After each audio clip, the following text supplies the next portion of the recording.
Hello, in this video I'm going to look at constructing orthogonal vectors.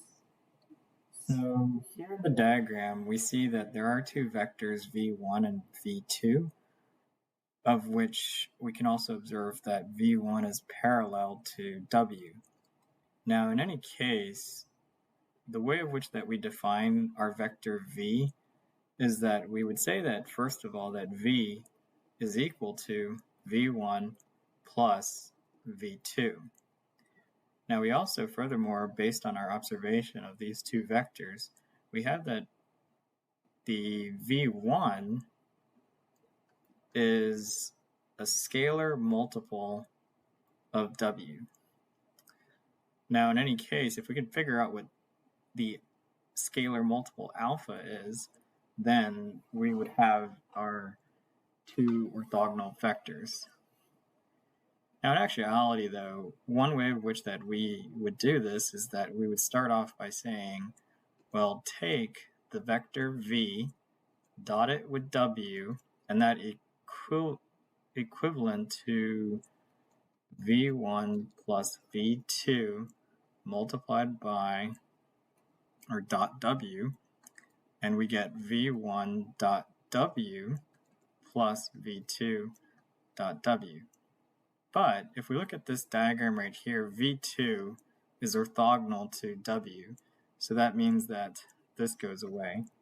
So we're left with basically that the v1 can be replaced because we have that this is equivalent to alpha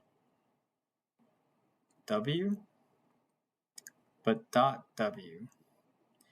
Now, what this becomes is that when we separate the alpha and we take w dot w, well, we learn that basically that when we dot a vector times itself, that is equivalent to the magnitude of the vector, but squared.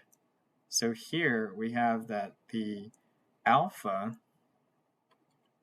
in either case, is equivalent to the dot product of v and w divided by the magnitude of w squared. But furthermore, this tells us that v1 is equivalent to parentheses v dot w divided by the magnitude of w squared, and this is times w. So here we can see that basically what happens is that we're taking essentially a vector v and projecting it onto w in either case. So here we don't really have our v plotted, but we do have that it is 7i minus 3j, and we actually do have w drawn out as a vector. So in this case, that's going to be the 10i minus 25j. Now, how are we going to do this in terms of finding the vectors, v1 and v2 respectively? Well, we're going to basically take v dot w, which by definition is 7 times 10 plus negative 3 times negative 25, of which this is going to give us 70 plus 75, which is 145. Now, note that in either case, what else do we need? Well, we need the magnitude of w, actually, don't we? And to find the magnitude of w, we're going to say that, well, we know that we have to take basically the magnitude of w, which is equivalent to taking the square root of 10 squared plus negative 25 squared. But note that in either case, we do need to potentially, square this, don't we? So if we square it, then in actuality, this radical symbol will actually go away. So we have 100 plus our negative 25 squared, which in this case, if you want to write it as 25 squared, we can do that too.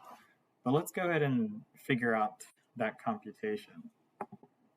So we should get that 25 squared is 625, which means that this is 725. Okay, so basically at this point, we have everything that we need. We have the magnitude squared, we have the dot product, and all that we need to do from there is just put everything all together. So we get that V1 is equivalent to, well, take 145 and divide this by 725. All of this gets multiplied by W, which in this case is 10I minus 25J. Now, notice that if we were to take 725 and divide by maybe like 5, we would see that that's going to be 145. So in actuality, what we get when we take 145 divided by 725 is 1/5. So that should be 1, and that should be a 5. Now in this case, that would imply that our vector is going to be 1/5 multiplied by 10I minus 25J. And what we get is that this will be 2I minus 5J. So in this case, see how over here, this is approximately like, this is 10, right? Yeah, so 10. So over here, though, this is 2. So 2 minus 5. So we're right on the ball here. So, you know, like if you want to put that that's 2 comma negative 5, you actually can. And then similarly, how would you find V2? Well, you have to find V2. V is going to be subtracted by V1. Then that gives us 7I minus 3J minus 2I plus 5J. But this gives us 5I. And then we have that should give us plus 2J. So now we have our two orthogonal vectors, 2I minus 5I and 5I plus 2J. Note that you can verify that V1 dot V2 is going to equal to 0 in either case. And that's how we decompose a vector into two orthogonal vectors onto W. Now, this could also be called the projection of a vector V onto W as well. And in any case, they give you the exact same thing.